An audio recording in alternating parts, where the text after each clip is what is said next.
Sholawat serta salam marilah kita aturkan kepada junjungan kita Nabi Agung Muhammad SAW yang kita nanti sahabatnya besok di yaumul kiamat.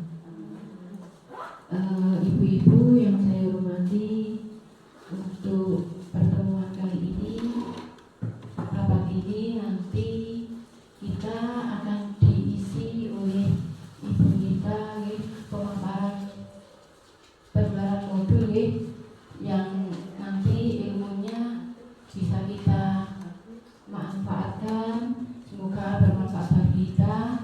Dan alhamdulillah di gugus kita ini sudah ada guru yang lulus, guru penggerak. Nah, semoga nantinya juga ilmunya bisa ditularkan kepada kita. Kedepannya gugus atau Kombel Kartini itu bisa semakin maju dengan adanya guru penggerak.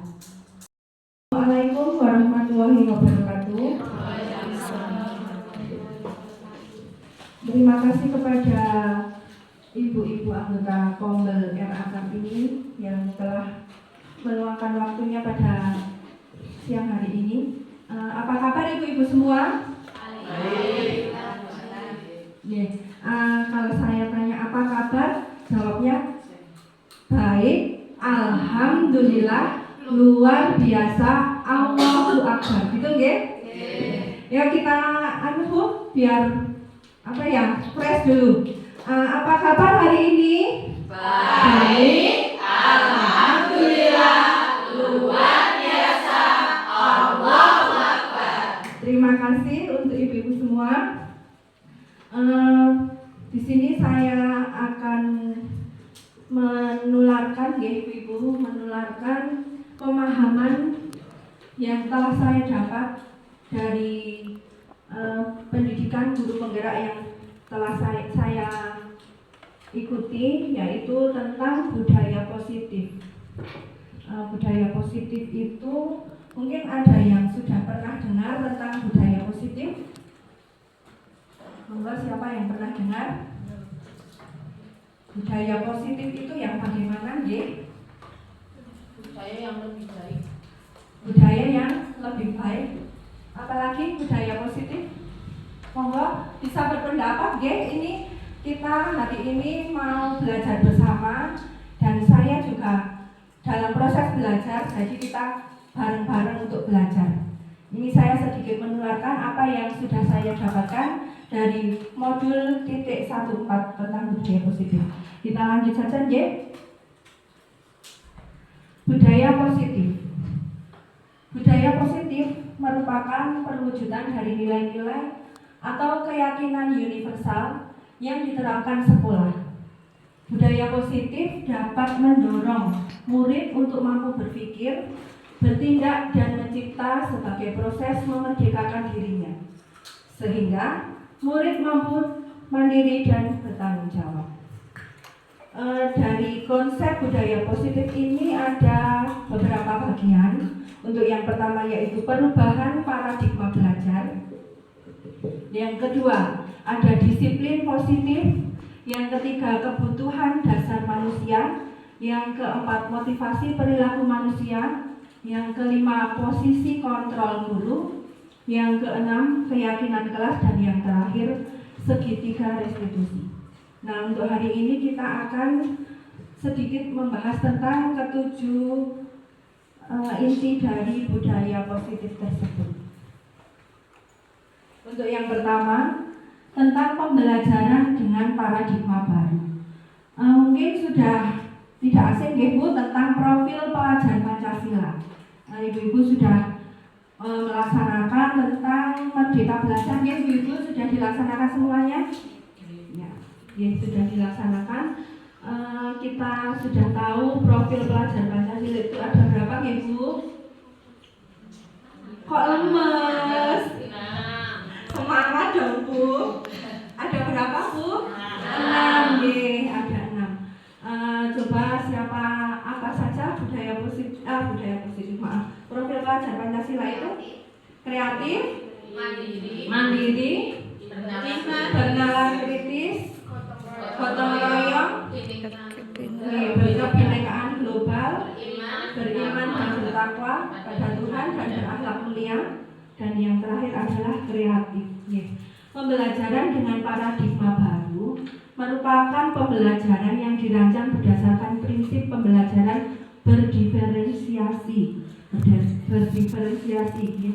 sehingga para peserta didik belajar sesuai kebutuhannya berdasarkan tahap perkembangan sesuai teori psikologi modern untuk mewujudkan profil pelajar Pancasila yang tadi sudah kita sebutkan tadi 6 tadi ya.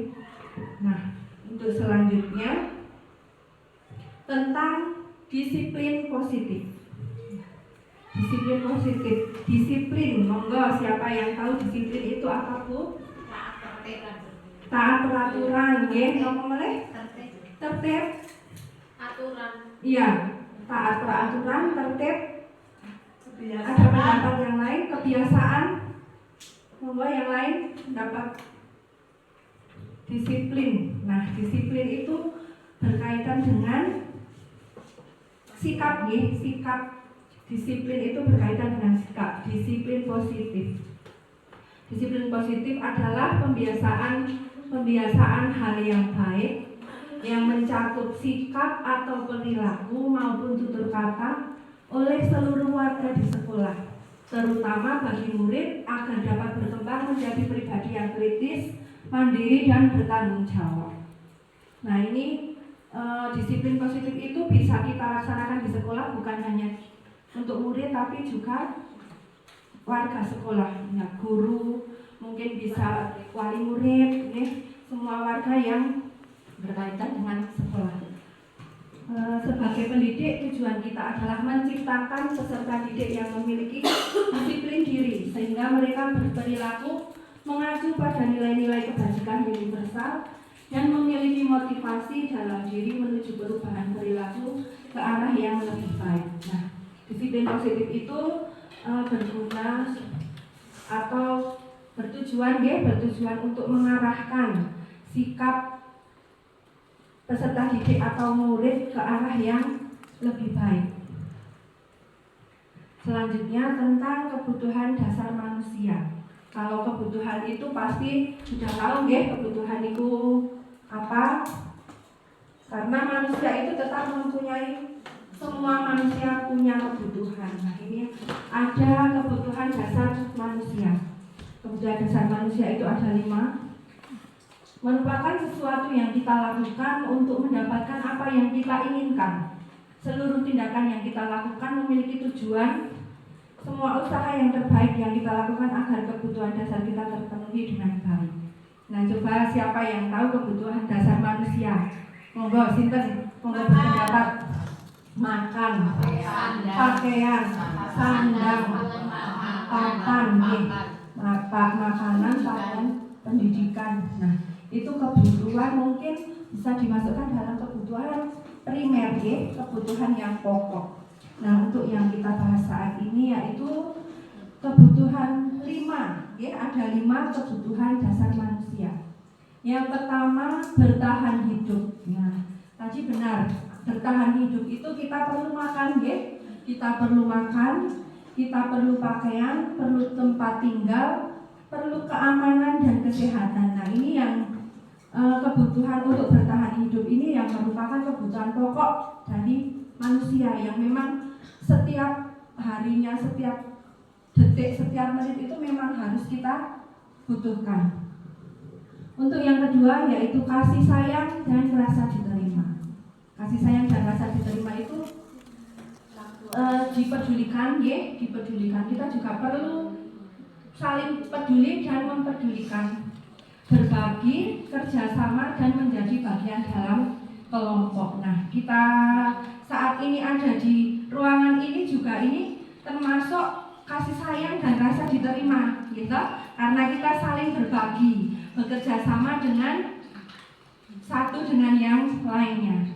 Untuk yang ketiga yaitu penguasaan. Yang masuk dalam penguasaan adalah harga diri, keinginan untuk dianggap, memimpin, berprestasi, diakui dan didengar. Nah, untuk penguasaan ini lebih ke kita sebagai pemimpin, ya, kita sebagai pemimpin, kita dalam memimpin memimpin anggota, ya, anggota dari kelompok, itu penguasaan. Yang keempat yaitu kebebasan. Nah, kebebasan ini termasuk mandiri, memiliki pilihan, mencoba hal baru, dan mampu mengendalikan arah dirinya.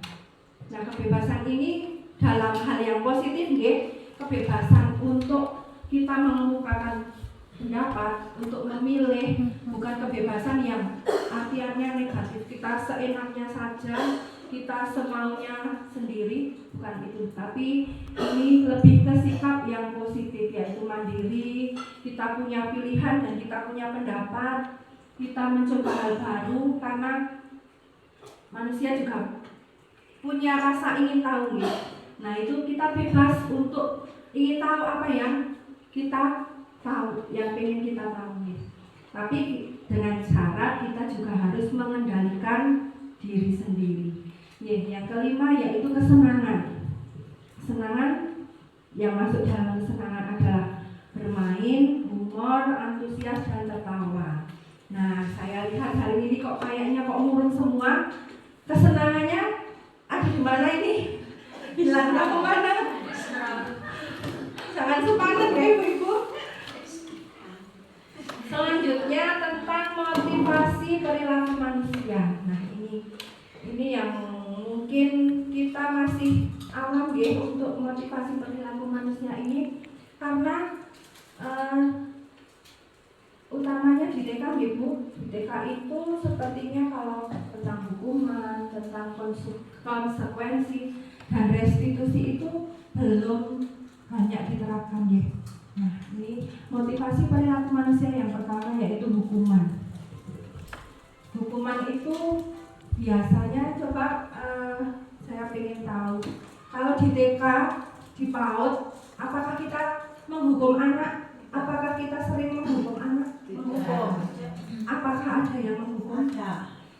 Boleh dicontohkan, Bu, bagaimana menghukum anak? Menghukum anak dalam artian yang positif, misalnya disuruh menyanyi, tampil berkreasi. Iya, menghukum dengan yang positif. Adakah kegiatan hukuman lain yang dilakukan di TK? Misalnya disuruh apa? Ya, sepertinya kalau di TK hukuman itu jarang, Ibu, jarang, karena memang kalau di usia TK itu memang usianya baru belum mengerti. Makanya kita harus bisa pintar-pintar untuk mengarahkan, sehingga nanti anak itu benar-benar bisa bersikap positif. Nah, kita nanti disiplin positif yang akan kita lakukan itu mengarahkan, ya, mengarahkan. Nah, ini hukuman itu, yang termasuk hukuman itu kegiatan yang tidak terencana, ya, spontanitas. Biasanya hukuman itu kita berikan kepada anak yang melakukan kesalahan, dan kita tidak tahu apa maksudnya. Kesalahan itu pasti spontan, ya, spontan, tidak terencana, ya. Murid tidak tahu apa yang akan terjadi. Nah, ini murid itu mungkin ketidaksengajaan, ya, bisa karena ketidaksengajaan itu, misalnya menumpahkan minum atau memecahkan gelas. Nah, itu kan itu termasuk juga sebuah kesalahan, tapi kita tidak terencana nih. Bersifat satu arah. Jadi sifat hukuman itu untuk apa? Satu arah dari guru ke murid, tapi kita tidak tahu tentang kenapa anak itu bisa melakukan kesalahan. Yang keempat berupa hukuman fisik atau psikis. Nah, kalau ini biasanya ayo ngepel. Nah, ayo apa itu termasuk di fisik fisik termasuk di fisik. Yang kedua tentang konsekuensi. Kalau konsekuensi beda ya Bu dengan hukuman. Konsekuensi itu yang bagaimana ya Ibu? Tanggung jawab. Pertanggungjawaban dari sebuah kesalahan mungkin. Pertanggungjawaban dari sebuah kesalahan. Ada pendapat lain tentang konsekuensi? Konsekuensi itu terencana Jadi sebuah konsekuensi itu adalah sikap yang harus apa ya namanya, kalau kita salah ya kita harus bagaimana biar kita konsekuen gitu. Nah, terencana dan itu pasti disepakati dengan yang lain, bukan spontan. Konsekuensi itu pasti sudah disepakati sesuai dengan peraturan. Murid tetap dibuat tidak nyaman, mboten Bu? Ada konsekuensinya. Nah, kamu begini nanti konsekuensinya ini. Nah, itu kan murid pasti tidak nyaman karena mungkin juga ada rasa keterpaksaan. Yang ketiga, sikap guru selalu memonitor murid. Jadi guru itu mengendalikan memonitor, mengamati, mengendalikan. Nah, itu anak jadi bebas mboten nggih Bu? Mboten nggih. Anak jadi terbatas nggih. Yang ketiga tentang restitusi. Restitusi yaitu proses menciptakan kondisi bagi murid untuk memperbaiki kesalahan. Nah, ini yang akan kita fokuskan ya Bu, tentang restitusi, menciptakan kondisi bagi murid untuk memperbaiki kesalahan. Nah, setiap murid itu pasti tidak mungkin lepas dari kesalahan. Hal yang kecil itu pasti dilakukan dan itu pasti spontan. Tidak mungkin kok anak itu saya nanti mau begini, mau membuat kesalahan, itu kan tidak mungkin. Nah, yang kedua, proses kolaboratif yang mengajarkan murid untuk mencari solusi sendiri. Nah, kita mengarahkan, menuntun murid itu agar bisa berpikir tentang solusi atau tentang mencari solusi apa kita kesalahan itu bagaimana caranya agar bisa diperbaiki. Nah, diselesaikan betul sekali. Itu kita bagaimana bisa mengarahkan anak agar bisa berpikir seperti itu. Tidak hanya menghukum dengan fisik gitu, tidak hanya kamu begini. Kita seakan-akan membatasi kebebasan anak kita lanjutkan tentang posisi kontrol guru. Nah, ini ada 5 posisi kontrol guru. Yang pertama tentang penghukum. Ada kaitannya dengan tadi Bu, tadi hukuman. Kalau hukuman itu adalah hukuman itu bagaimana? Iya, hukuman itu kita sikat ya, atau maksudnya kata kerja hukuman. Kalau penghukum kan pelaku yang menghukum, berarti hukuman itu yang kita lakukan, kita sebagai penghukum. Jadi penghukum itu adalah manusia. Yang kedua, pembuat merasa bersalah. Kalau penghukum tadi pasti dengan hukuman. Kamu harus ini. Kamu misalnya ngepel kelas, misalnya berdiri di depan kelas, nah itu kita menghukum. Kalau yang kedua, pembuat merasa bersalah.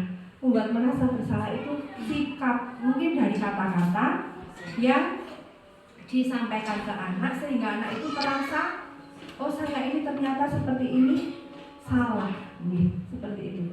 Yang kedua, teman, posisi kontrol kita sebagai teman. Sebagai teman itu yang bagaimana kira-kira Ibu?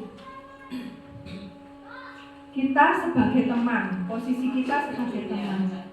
Masuk ke dunia anak. Ada lagi pendapat yang lain? Kita sebagai teman, posisi kita sebagai teman. Monggo siapa yang mau berpendapat sebagai teman anak itu bagaimana? Sebagai tempat curhatan. Tempat curhat, betul sekali. Apalagi membantu.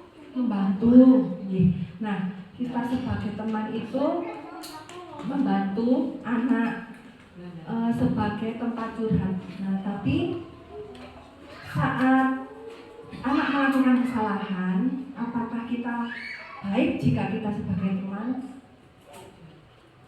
Gimana Bu? Kalau kita sebagai teman, mungkin anak itu misalnya terlambat sekolah, terlambat setelah bel masuk, terlambat 10 menit, 15 menit sampai 20 menit. Nah, itu setiap hari Bu, setiap hari dilakukan. Kalau kita sebagai teman, ya udah enggak apa-apa. Enggak apa-apa. Tapi anak itu pasti nantinya akan melakukannya lagi, melakukan kesalahan lagi, melakukan kesalahan yang sama. Nah, sehingga posisi kontrol sebagai teman itu juga ada kekurangannya gitu, ada sisi yang tidak baiknya. Yang ketiga yaitu pemantau. Pemantau itu kita hanya mengamati tentang kesalahan yang dilakukan anak. Pemantau itu kita cuma memonitor, kita mengamati, memonitor dan istilahnya, silakan misalnya anak bersalah atau bagaimana, kita hanya sebagai pengawas. Dan yang kelima tentang yaitu posisi kontrol manager. Nah, nanti kita penjelasannya untuk selanjutnya, Nah, ini untuk penghukum. Seorang penghukum bisa menggunakan hukuman fisik maupun verbal. Fisik juga dari kata-kata. Kita menghukum juga bisa dari kata-kata. Orang-orang yang menjalankan posisi penghukum senantiasa mengatakan bahwa sekolah memerlukan sistem atau alat yang dapat menekan murid-murid lebih dalam lagi.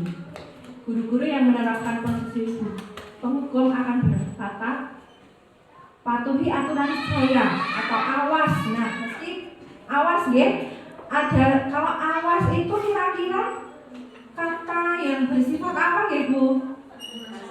Ancaman ancaman. Kamu selalu saja salah. Nah, ini kamu selalu saja salah. Itu kita kira-kira bagaimana?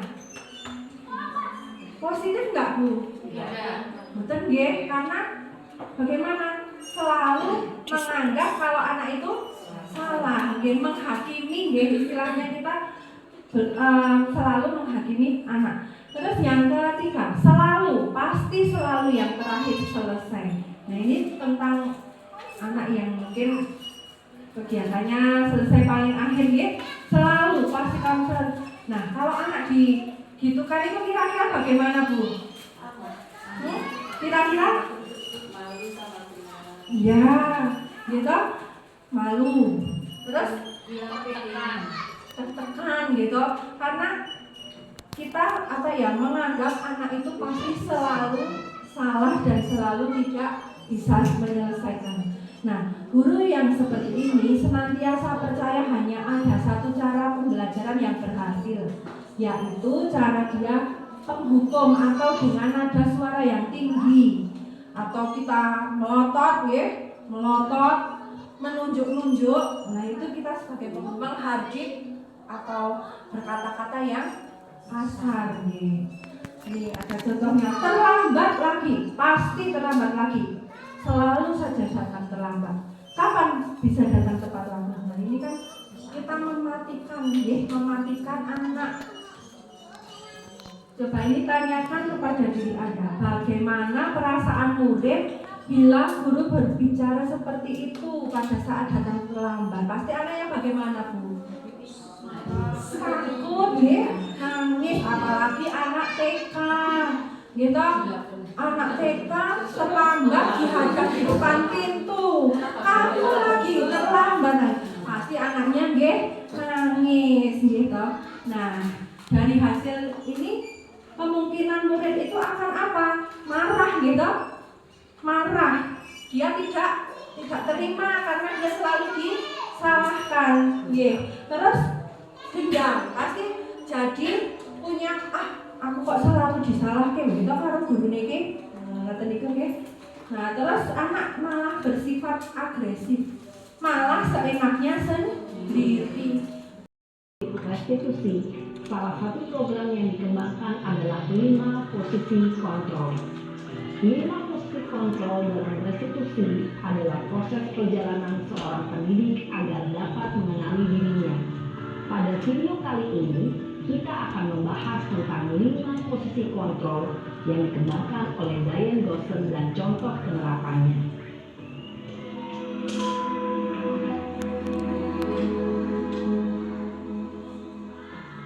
5 posisi kontrol itu adalah 1. Posisi penghukum, 2. Posisi pembuat merasa bersalah, 3. Posisi teman, 4. Posisi pemantau atau monitor, dan 5. Posisi manajer. Untuk lebih memahami kelima posisi tersebut, mari kita saksikan kasus Naren yang terlambat hadir 20 menit di sekolah dan melihat bagaimana kelima posisi kontrol dalam menghadapi masalah tersebut.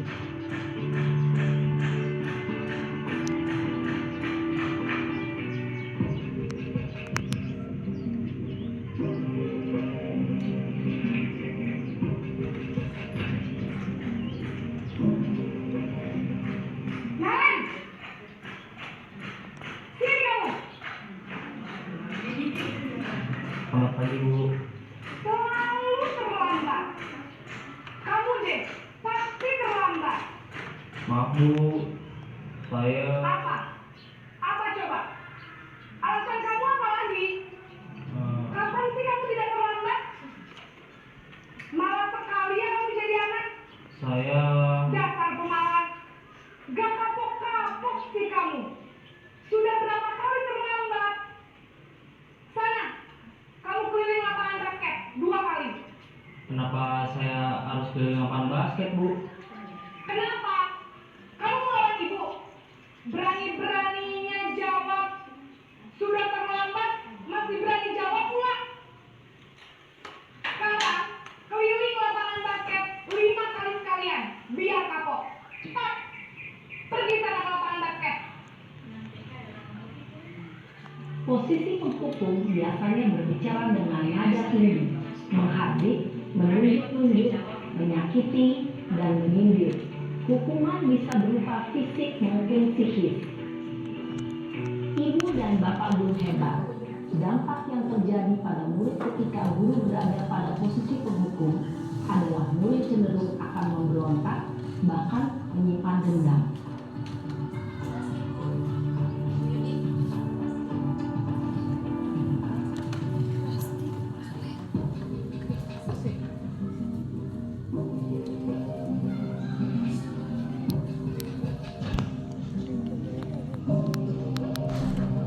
Naren!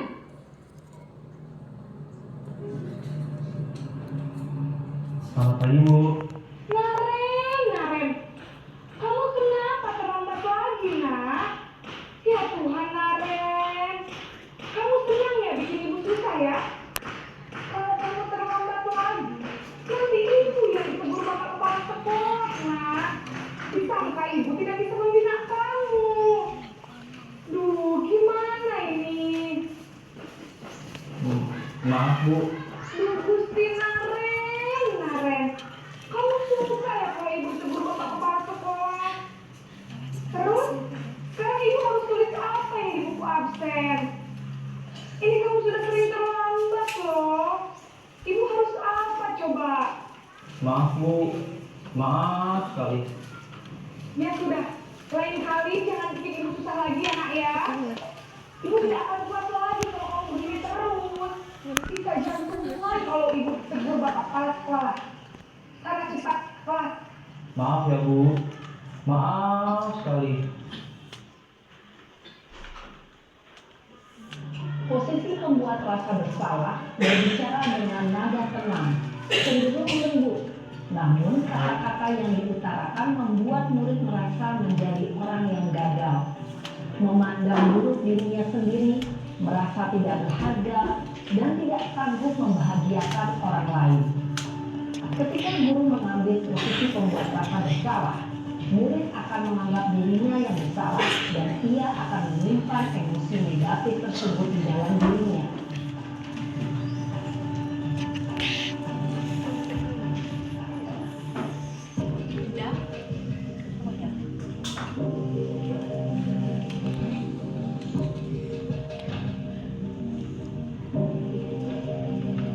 Naren!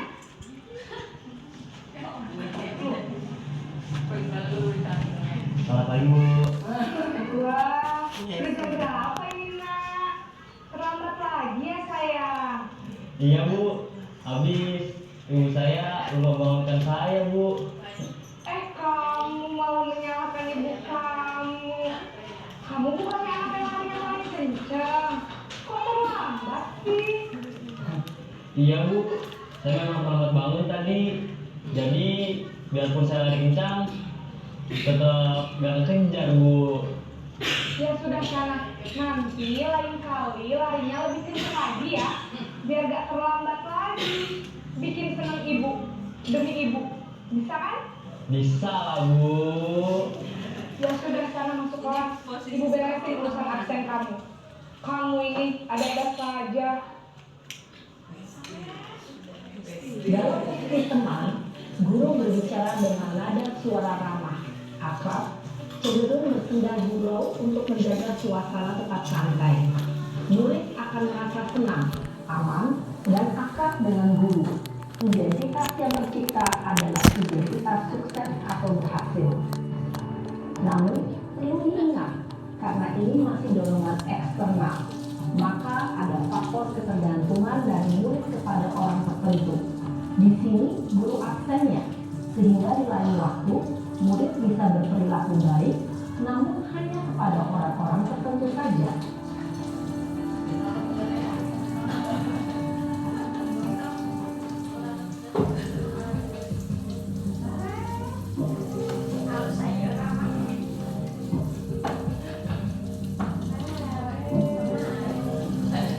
Naren!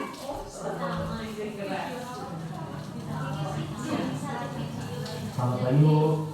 Naren, apa peraturan sekolah kita tentang jam berapa kita harus masuk sekolah, nak? Kita harus di sekolah jam 7 Bu. Iya betul, sekarang sudah jam 7.20. Naren sudah tahu konsekuensinya jika terlambat hadir. Paham Bu. Saya harus tinggal kelas pas jam istirahat selama 20 menit. Iya benar, konsekuensinya demikian. Jadi nanti jam 9.30 pas istirahat, kamu harus tinggal di kelas, kerjakan tugas tambahan untuk ketertinggalan kamu, ya? Baik Bu. Posisi pemantau mengandalkan penghitungan atau data untuk mengontrol murid. Guru mengarahkan murid berdasarkan peraturan dan konsekuensi. Seorang pemantau menunjukkan bahasa tubuh dan ekspresi wajah yang datar dan cenderung formal.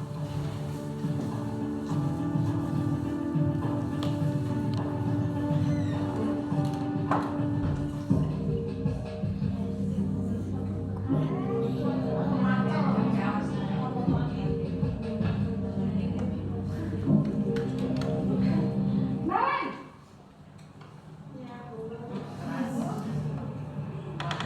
Selamat pagi Bu. Selamat pagi Naren. Maaf Bu, saya terlambat. Iya, sekolah masuknya jam 7, sekarang sudah jam 7.20. Jadi sekarang bagaimana ini Naren? Maaf Bu, saya lupa setel alarm saya semalam. Baiklah, menurut kamu, keyakinan sekolah yang mana yang perlu kamu tingkatkan? Menghargai diri sendiri dan orang lain mungkin ya Bu. Setuju. Jadi, apakah Naren meyakini prinsip saling menghormati tersebut? Iya Bu, saya meyakininya. Apakah Naren bersedia memperbaiki masalah keterlambatan ini? Bersedia Bu. Bagaimana kamu akan perbaiki masalah keterlambatan ini? Saya akan coba untuk tidak lupa menyetel alarm saya Bu. Baik, kalau Naren lupa menyetel alarm di rumah, ada orang yang kira-kira bisa bantu mengingatkan tidak? Ada Bu, kakak saya, Kak Emma. Ada lagi selain Kak Emma? Selain Kak Emma, ada ibu saya. Baik, jadi yang mengingatkan Naren adalah Kak Emma dan ibu kamu ya? Kira-kira akan mulai setel alarm kapan nih Naren? Setelah pulang sekolah, akan segera saya lakukan. Baik, jadi Naren akan setel alarm untuk bangun besok pagi dan akan diingatkan oleh kakak dan ibunda Naren ya. Ada lagi yang mungkin perlu dilakukan Naren agar tidak terlambat bangun lagi? Tidak ada Bu. Baik Naren, terima kasih untuk kerjasama kamu. Sekarang kamu perlu kembali ke kelas untuk belajar. Baik Bu, terima kasih. Posisi manajer adalah posisi kontrol yang disarankan untuk membimbing murid memiliki sikap disiplin yang positif, yaitu murid yang mandiri, bertanggung jawab, dan dapat memecahkan masalah. Tujuan dari posisi ini adalah agar murid dapat berefleksi atas tindakannya. Guru akan dengan tulus memberikan pertanyaan-pertanyaan bermakna, sehingga membuat murid dapat belajar dari kesalahannya dan mencari sebuah solusi untuk menyelesaikannya. Ibu dan Bapak guru hebat, setelah mengamati adegan kelima posisi kontrol tadi, kira-kira posisi mana yang paling ideal? Posisi mana yang dapat menunjang motivasi intrinsik murid? Ya, tentu posisi manajer. Posisi ini memang posisi ideal yang ingin dituju setiap pendidik. Pada posisi inilah, guru dapat menerapkan disiplin positif yang berpihak pada murid, yang memerdekakan murid. Perjalanan seorang pendidik tentunya tidak mudah untuk sampai pada posisi seorang manajer. Namun, tujuan kita pasti, yaitu menciptakan murid-murid yang mandiri, merdeka, dan bertanggung jawab.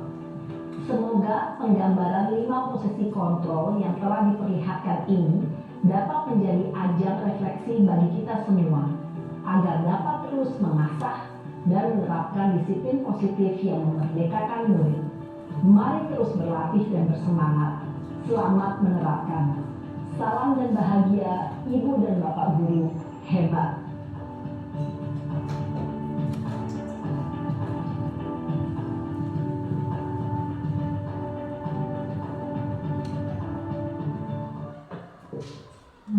Sampun dilihat Ibu, tadi video-video tadi sudah menggambarkan contoh-contoh posisi kita sebagai posisi kontrol guru. Posisi apa yang tadi lebih baik dilakukan oleh guru? Manajer. Nah, kita langsung ke keyakinan kelas ini. Nah, tadi dalam video itu juga disinggung tentang keyakinan kelas. Saat kita sebagai manajer, kita menanyakan keyakinan kelas apa yang sudah kamu langgar. Nah, keyakinan kelas itu kan berarti sebuah kesepakatan yang sudah dibuat bersama-sama. Nah, keyakinan kelas merupakan kesepakatan kelas yang diyakini bersama antara guru dan murid dengan harapan dapat meningkatkan kedisiplinan murid. Keyakinan kelas berupa pernyataan universal, dibuat dalam bentuk positif dan bersifat abstrak. Keyakinan kelas hendaknya tidak terlalu banyak sehingga mudah diingat dan dipahami. Semua warga kelas ikut berkontribusi dalam pembuatan keyakinan kelas lewat kegiatan mengutarakan pendapat. Jadi keyakinan kelas itu adalah sebuah kegiatan yang dilakukan bersama antara guru dan murid. Jadi kita itu bisa memberikan kesempatan pada murid untuk berpendapat. Kalau peraturan kelas dan keyakinan kelas itu apakah sama? Ibu coba. Peraturan kelas dan keyakinan kelas itu sama atau betul nih kira-kira? Peraturan bisa keyakinan kesepakatan. Beda. Coba Bu, alasannya apa? Nanti keyakinan kelas itu beda dengan peraturan kelas. Kira-kira alasannya apa? Karena kalau peraturan kelas itu biasanya dibuat oleh sekolah sendiri, sedangkan keyakinan kelas itu dibuat oleh antara kesepakatan guru dan murid. Terima kasih. Bagaimana? Betul apa masih keliru? Betul ya Bu? Peraturan kelas dan keyakinan kelas itu berbeda. Kalau peraturan kelas itu suatu hal yang sudah dibuat sebelum anak itu sudah ada gitu. Itu yang membuat juga dari satu pihak, dari guru. Jadi mau tidak mau anak itu harus mau. Tapi kalau keyakinan kelas itu adalah sebuah kegiatan yang dilakukan bersama untuk mencari sebuah kesepakatan. Gambarnya dipilih, dikasih lem, ditempelkan di sini, dikelompokkan, boten dicampur. Setelah selesai dikelompokkan, nanti akan kita hitung. Akan kita hitung. Bunita panggil dua-dua, Bunita panggil dua-dua dari Mas Said sama Mas Lutfi dulu.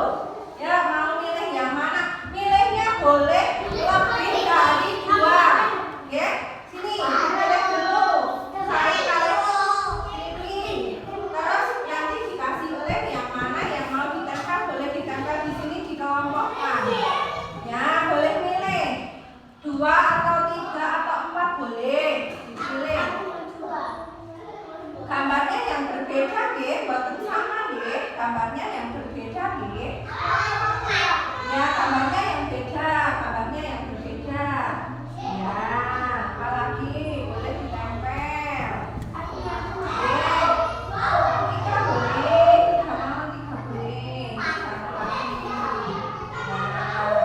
Sekarang kita ditempel di sini, dikasih lem dulu semua.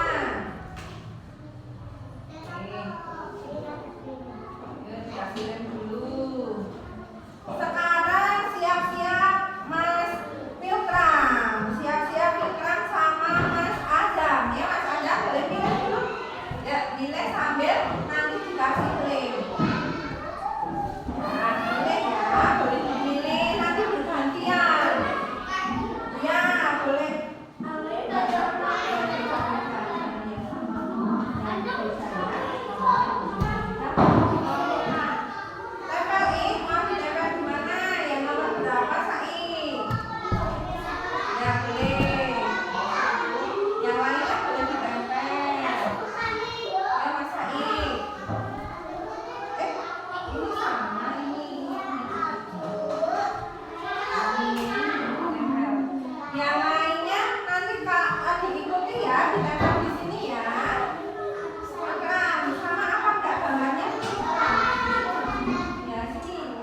Yang pertama ada membereskan. Mbak Citra, Mbak Nanda, Mbak Bella ke sini dulu. Mbak Citra, Mbak Nanda. Oke. Nah, tadi apa yang pertama ya? Yang jumlahnya apa? Ya, membereskan mainan kalau sudah digunakan. Nah, anak-anak sepakat, Mas Afif, Mas Adam, kalau setelah mainan mau dibereskan, sepakat apa tidak? Setuju apa tidak? Setuju kok mboten menjawab. Setuju apa tidak? Yang kedua, tadi yang jumlahnya 7. Aktif belajar. Mas Afif, mau aktif belajar di kelas? Mau. Sudah disepakati ya tadi aktif belajar. Setuju? Setuju? Terus yang ketiga, ada tidak terlambat. Setuju apa tidak? Tepat waktu, pinter. Tidak terlambat, biar bisa masuk kelas tepat waktu. Yang ini membuang sampah di mana? Di tempat sampah, membuangnya tidak sembarangan. Dibuang di tempat sampah. Setuju mboten Mas Vicky? Setuju. Yang ini selanjutnya apa? Berbaris. Siapa tadi yang tidak ikut berbaris ya? Ikut. Nah, setiap pagi sebelum masuk kita berbaris masuk kelas. Mas Afif, setuju apa mboten? Anda setuju mboten Anda? Setuju. Yang terakhir sudah disepakati membersihkan kelas, menjaga kebersihan. Apa Mas Amin? Menjaga kebersihan. Kalau kelasnya kotor terus diapakan? Dibersihkan. Setuju apa mboten? Setuju. Baik. Terima kasih anak-anak sudah bisa membuat keyakinan kelas. Untuk selanjutnya tentang segitiga restitusi. Nah ini Bu, ini tentang segitiga restitusi ini adalah sebuah proses berdialog yang dijalankan guru atau orang tua agar dapat menghasilkan murid yang mandiri, bertanggung jawab. Segitiga restitusi membantu murid memiliki tujuan, disiplin positif dan memperbaiki dirinya setelah berbuat salah. Restitusi bukan untuk menebus kesalahan, namun untuk belajar dari kesalahan. Tadi yang di video itu kira-kira sudah adakah yang masuk ke kegiatan restitusi Bu? Yang tadi video dari 5 posisi kontrol tadi, kira-kira adakah yang sudah masuk? Yang manajer nih, tepat sekali. Yang manajer, karena apa saja coba tadi? Yang pertama, ya menanyakan, memvalidasi kegiatan ini, menstabilkan identitas. Nah itu kita mengetahui dulu kenapa kok bisa terlambat. Boten asal kamu terlambat lari di lapangan. Nah, itu kan kita tidak tahu alasan anak itu kenapa. Kita sudah menghukum, tapi dengan ini menstabilkan identitas itu kita tahu dulu. Oh kenapa toh anak itu kok bisa terlambat. Nah itu kegiatan restitusi yang pertama. Yang kedua yaitu validasi tindakan yang salah, validasi. Nah itu anak itu mengungkapkan kenapa saya terlambat gitu, karena tadi apa? Kira-kira tadi itu alarm, tentang alarm yang tidak lupa menyalakan alarm, makanya bisa terlambat. Alarmnya tidak berbunyi. Nah, kamu pasti punya alasan mengapa melakukan hal itu, gitu. Padahal kamu bisa melakukan yang lebih baik dari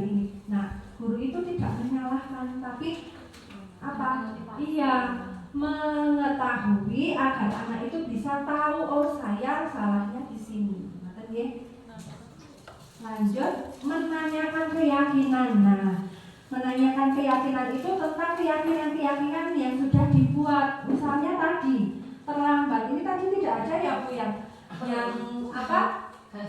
Jangan tidak terlambat ke sekolah, nggak ada nih. Nah, nggak apa-apa.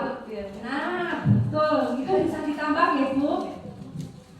Berangkat yang pagi yuk.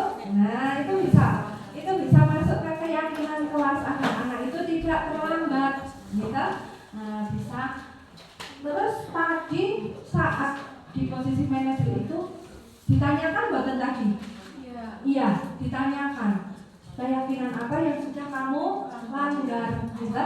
Nah, padahal masuknya, jadi anak itu tahu kita tidak harus masuknya kan jam 7. Nah, nanti tidak ada seperti itu, tapi anak sudah tahu. Iya Bu, seharusnya masuknya jam 7. Nah, jadi anak itu sudah tahu apa yang dilanggar. Dan yang terakhir, dia tahu untuk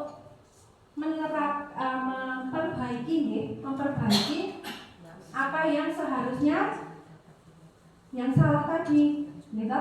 Nah, tadi ditanyakan juga apa yang akan dilakukan agar tidak terlambat. Tadi jawabannya yaitu apa? Mau tidak lupa untuk menyalakan alarm saya.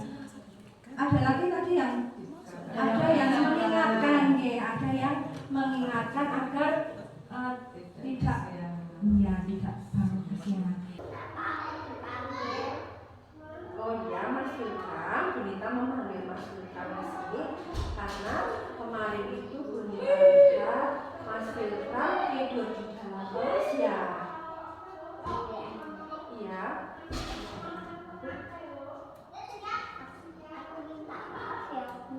Oh iya.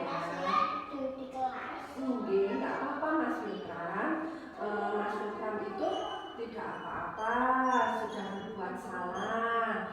Berbuat salah itu wajar ya. Bunita saja juga pernah melakukan kesalahan. Yang penting Mas Ilham sekarang sudah mau meminta maaf. Ini Bunita mau tahu alasan Mas Ilham tidur di dalam kelas itu kenapa? Oh, terus jadinya? Oh, Mas Ilham ngantuk karena mainan HP sampai malam. Tidurnya berarti malam sekali. Oh iya. Nah, terus Mas Ilham itu kalau tidurnya malam-malam terus mainan HP, akhirnya di sekolah ngantuk, itu baik apa enggak? Enggak baik. Nah, terus Mas Ilham itu sudah melanggar keyakinan kelas yang sudah dibuat, gitu. Apa coba keyakinan kelasnya yang dilanggar Mas Ilham? Oh, tidak ikut nasihat. Terus tidak ikut apa lagi? Tidak ikut belajar, gitu sekali. Nah, terus Mas Ilham kan sudah tahu kalau Mas Ilham melanggar keyakinan tidak ikut aktif dalam belajar. Mas Ilham terus mau apa besok kalau sudah tahu itu salah? Oh, tidur kasih, pinter. Terus tidur kasih kan tidak mainan sampai ya malam. Pinter Mas Ilham nggih, besok tidak diulangi lagi nggih. Mau tidur kasih biar tidak ngantuk di kelas nggih. Terima kasih nggih Mas Ilham. Mas Ilham sudah berjanji tidak akan mengulangi lagi. Baik, sekarang Mas Ilham boleh pulang nggih. Nanti itu sama kakaknya ya pulang ya. Nah, terima kasih. Selamat siang Mbak Bilqis. Mbak Bilqis tahu tidak kenapa Bunita memanggil Mbak Bilqis ke sini?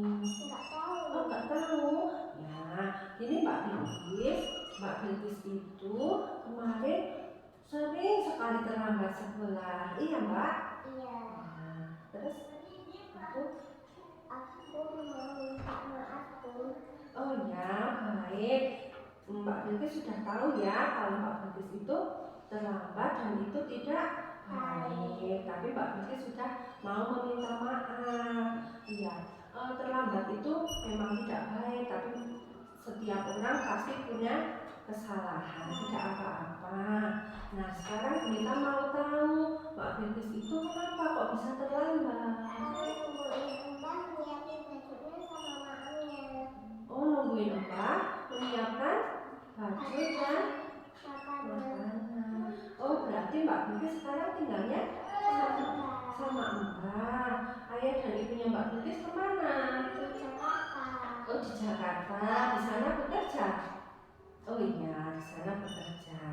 Ya, Mbak Bilkis, berarti Mbak Bilkis tahu nggih, Mbak Bilkis sudah melanggar keyakinan kelas yang sudah dibuat sama teman-teman kemarin. Ya, apa ya yang dilanggar Mbak Bilkis?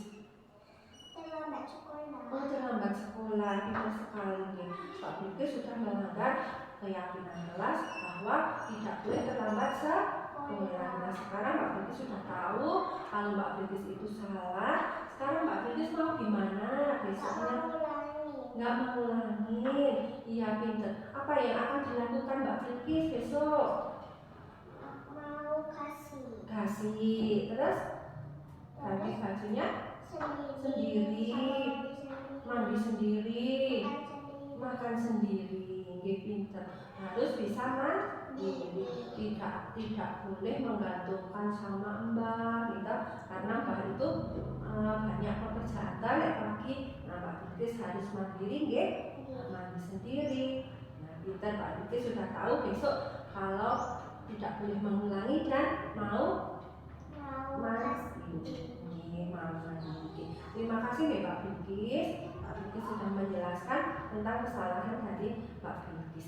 Nah, sekarang Pak Bilkis boleh pulang ya. Hati-hati di jalan. Terima kasih.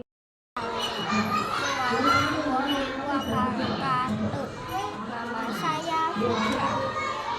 Saya berterima kasih sama Bunita karena membantu mendapatkan solusi.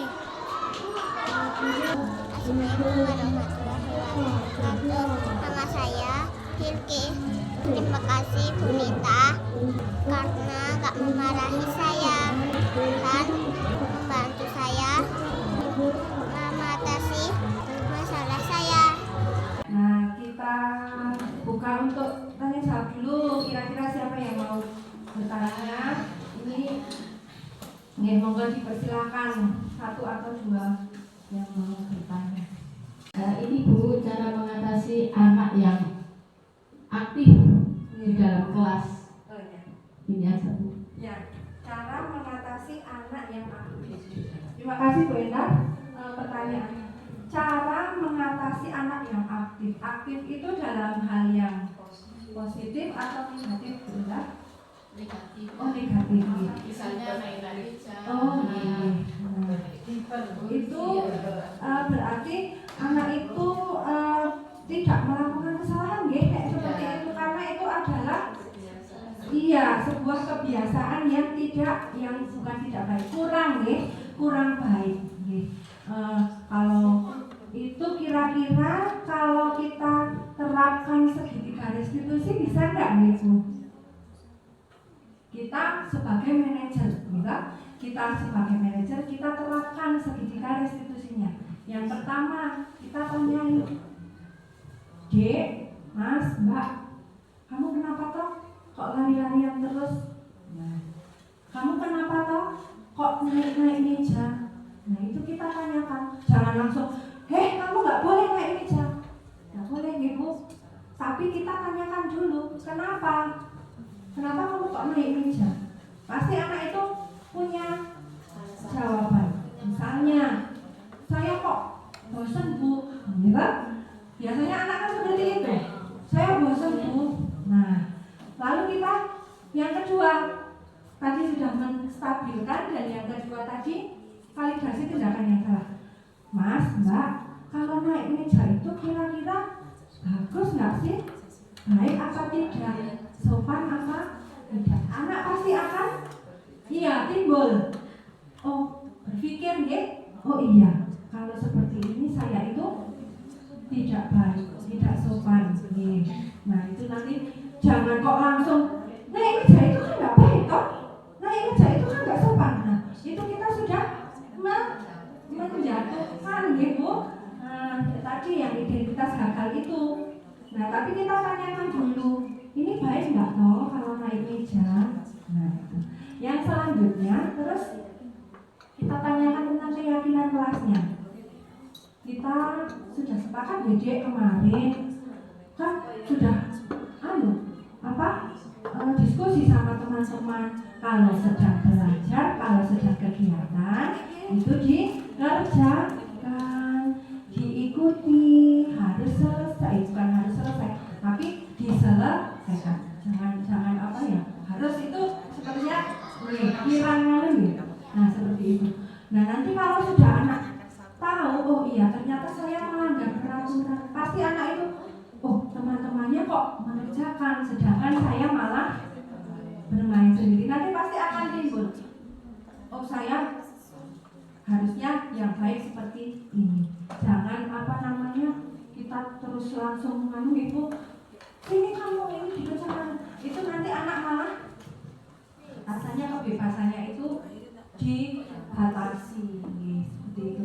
Mungkin itu Bu Ina jawabannya. Ada lagi yang mau ditanyakan? Mau hati?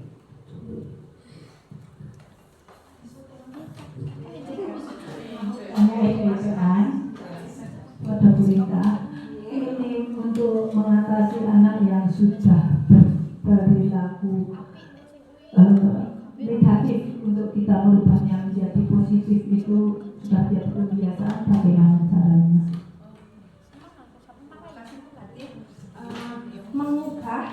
Mengubah anak yang sudah berperilaku negatif nih. Sebenarnya begini Bu, perilaku negatif itu pasti karena sebuah kebiasaan, kebiasaan yang terus diulang-ulang. Mungkin kalau dia itu mungkin merasa kurang perhatian, gitu, mungkin merasa kok saya itu kok berbeda dengan teman, itu kan pasti anak punya alasan. Nah kita juga bisa diterapkan tadi Bu Indah, Ibu Hati, kita tanyakan, kamu kok melakukan ini negatifnya, mungkin negatifnya ya seperti apa Bu Hati? Ya bicaranya bicara kasar nih. Nah itu kita sedikit demi sedikit kita pendekatan nih, jangan langsung kok anak itu kamu nggak boleh begini, kamu nggak boleh, tapi kita didekati karena kita kan sebagai manajer tadi. Nah kita harus tahu biar anak itu berpikir kritis, tahu akan kesalahannya, jangan hanya menghakimi dan menghukum. Itu ditanyakan, didekati Bu Hati, kira-kira kenapa? Misalnya kok tadi maturnya kok salah, matur kaya ngoten niku baik napa mboten? Ngoten Ibu Hati, jangan langsung matur ngoten niku jelek, nggak boleh. Nah itu kita mematikan anak mematikan kreativitas anak. Ya memang hanya Ibu di tempat saya di sini juga banyak Ibu Bu Yuni, anak itu jarang matur kados ngoten. Nah itu, kita harus punya jawaban, anak itu misalnya kok matur dan saya kadang ada yang matur itu gitu, dan niku alasannya kita punya sebuah jawaban yang tepat, alasan yang tepat. Nek matur kaya ngoten niku akibate nopo. Nah jadi anak-anak nanti berpikir, oh aku nek matur ngene iki kok ternyata kok nantinya seperti ini nggih. Biar anak itu berpikir kritis, jangan mematikan ora kena nek matur ngoten niku. Nah, itu kan kita bilang enggak boleh tapi tidak memberikan alasan. Jadi anak lebih bertanya-tanya lagi. Lah kenapa kamu kok mboten pernah matur kados ngoten? Tapi kalau kita punya jawaban, punya alasan kenapa tidak boleh matur, anak lebih paham. Betul Ibu Hati? Ya. Ada lagi yang mau ditanyakan? Sampun nggih. Alhamdulillah Ibu, saya maaf kalau tadi terlalu panjang. Itu yang bisa saya sampaikan. Kurang dan lebihnya saya mohon maaf yang sebesar-besarnya. Semoga apa